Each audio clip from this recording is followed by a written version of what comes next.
Naga Chaitanya Sobhita Dhulipala engagement చేసుకున్నారని ఎప్పుడు తెలిసిందో అప్పటి నుంచి సోషల్ మీడియాలో ఓ రేంజ్లో రచ్చ మొదలైంది. International lab facility. Student lead startups. Great academic exposure. KL, deemed to be university. దాదాపు 2 ఏళ్లుగా వీళ్ళు డేటింగ్లో ఉన్నారని ఇప్పటికే ప్రచారం జరిగింది. ఎంగేజ్మెంట్ చాలా సైలెంట్గా చేసేసింది అక్కినేని ఫ్యామిలీ. అంతా అయ్యాక నాగార్జున స్వయంగా సోషల్ మీడియాలో ఆ ఫోటోలు షేర్ చేసేసరికి అంతా షాక్ అయ్యారు. డేటింగ్లో ఉన్నారని తెలుసు కానీ వ్యవహారం ఇక్కడి వరకు వచ్చిందని ఎక్స్పెక్ట్ చేయలేదని ఆశ్చర్యపోయారు. ఇప్పుడు పెళ్లి కూడా అయిపోయింది. అయితే ఎంగేజ్మెంట్ అయినప్పటి నుంచి విపరీతమైన ట్రోలింగ్ ఎదుర్కొంటోంది ఈ కపుల్. సమంతతో చైతు విడాకులు తీసుకున్న తర్వాత రకరకాల రూమర్స్ వస్తూనే ఉన్నాయి. చైతు మోసం చేశాడనే కారణంగానే సమంత డైవర్స్ తీసుకుందని, ఎమోషనల్గా బాగా ఇబ్బంది పడిందని శామ్ ఫ్యాన్స్ చెప్తున్నారు. 3 ఏళ్ల తర్వాత ఇప్పుడు శోభితాని పెళ్లి చేసుకోవడంపై వాళ్ళు ఫైర్ అవుతున్నారు.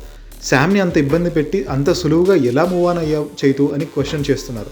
సోషల్ మీడియా తెరిస్తే చాలు వాళ్ళ పెళ్లి ఫోటోలు వీడియోల కింద ఇవే కామెంట్స్ కనిపిస్తున్నాయి. అందరి ప్రశ్న ఒకటే, శామ్ ఇప్పటికీ ఆ ట్రామా నుంచి బయటికి రావడానికి ఇబ్బంది పడుతుంటే నాగ చైతన్య మాత్రం సింపుల్గా ఎలా మర్చిపోయాడు అని. అటు సమంత కూడా చాలా సందర్భాల్లో చైతుని టార్గెట్ చేస్తూ గట్టిగానే తన కోపాన్ని బయట పెడుతుంది. ఈ మధ్య సిటాడెల్ ప్రమోషనల్ ఇంటర్వ్యూలో వరుణ్ ధవన్ ఒక క్వశ్చన్ అడిగాడు. నీ లైఫ్లో డబ్బులు బాగా వేస్ట్ చేశానని ఎప్పుడు అనిపించిందని అడగ్గా, నా ఎక్స్ కోసం కాస్ట్లీ గిఫ్ట్లు కొన్నా, ఆ డబ్బంతా వేస్ట్ అనిపించిందని ఆన్సర్ చేసింది సమంత. ఆ క్లిప్ కూడా వైరల్ అయింది. సినిమా ప్రమోషన్స్ టైంలో కావాలనే శామ్ ఇలాంటి కామెంట్స్ చేస్తుందని చైతు ఫ్యాన్స్ అంటున్నారు. సో మొత్తంగా చైతు శోభిత పెళ్లి మాత్రం సెన్సేషన్ అయింది.